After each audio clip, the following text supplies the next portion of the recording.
This is a video about the Tutoro automatic chain oiler installed on my 2016 FJ09.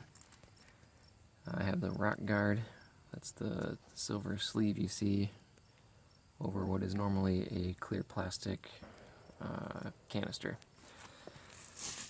For the FJ09, the standard universal bracket is fine.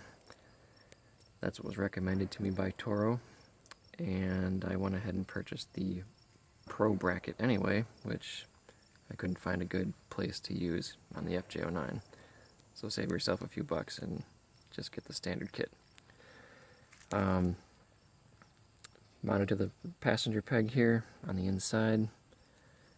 That's where I thought it would be best. It's tucked up well. It shouldn't be kicked by myself or any passengers.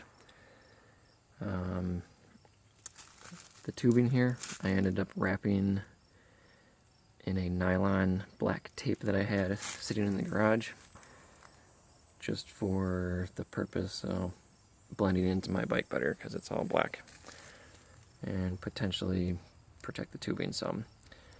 I don't know whether or not Tutoro would endorse that. They did not recommend it. That's just something that I did.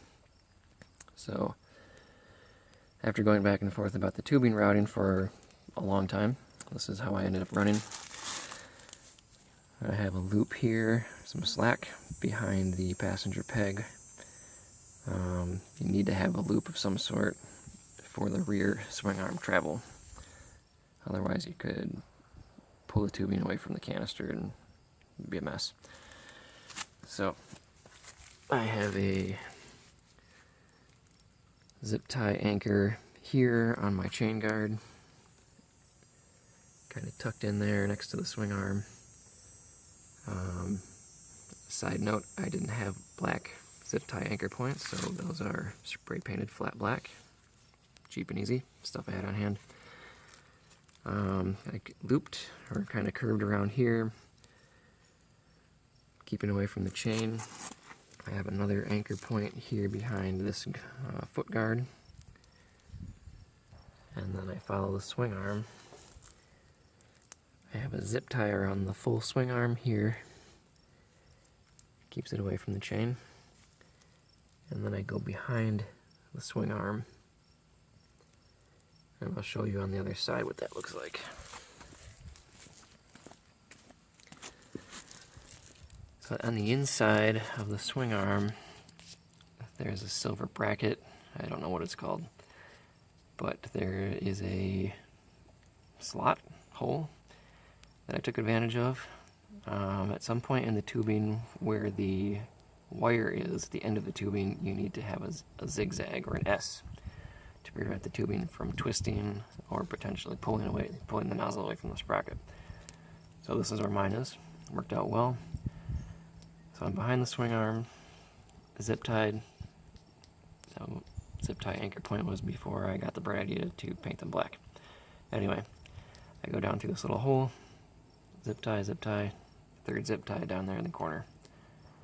And then I come below the swing arm and out the other side with the nozzle on the sprocket, which I'll show you.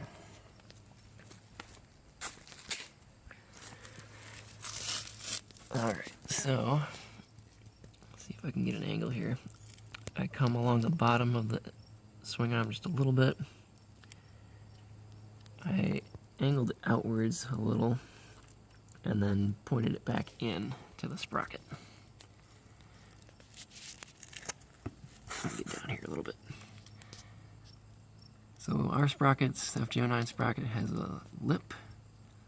And at first I was using the outer edge where the teeth are, so you can kind of see that clean line there.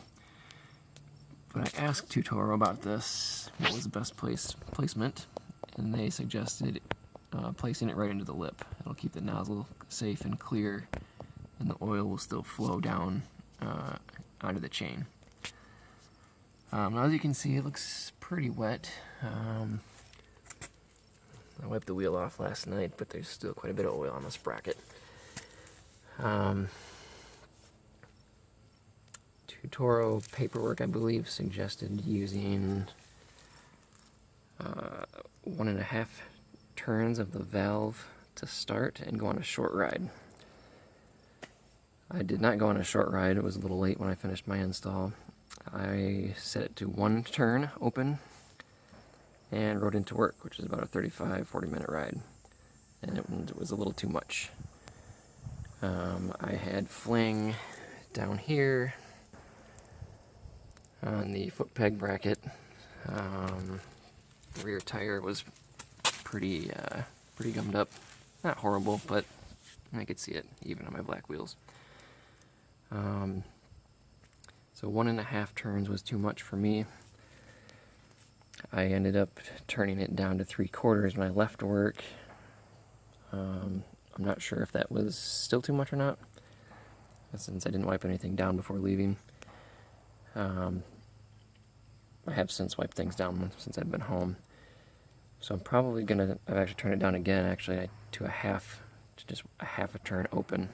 I'm going to test that, and it'll probably end up somewhere between a 1/2 and 3/4 turn, I would guess.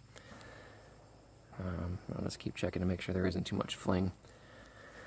I live on a dirt road, and I have to run a second section of dirt road to get out, so that's why there's sand everywhere, and also why I kind of wanted this chain oiler, because when I'm up on the center stand and turning the rear tire, I can hear all that sand just grinding away, and I hate that sound. So this is hopefully going to prolong the life of the chain. Help me to be a little more lazy in maintenance.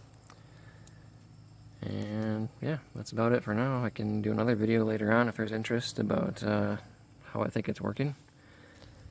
But I think the main thing is to get your tubing routed in a way that it's not going to get caught up in the chain. I wanted mine to be as hidden as possible, which I think I mostly achieved.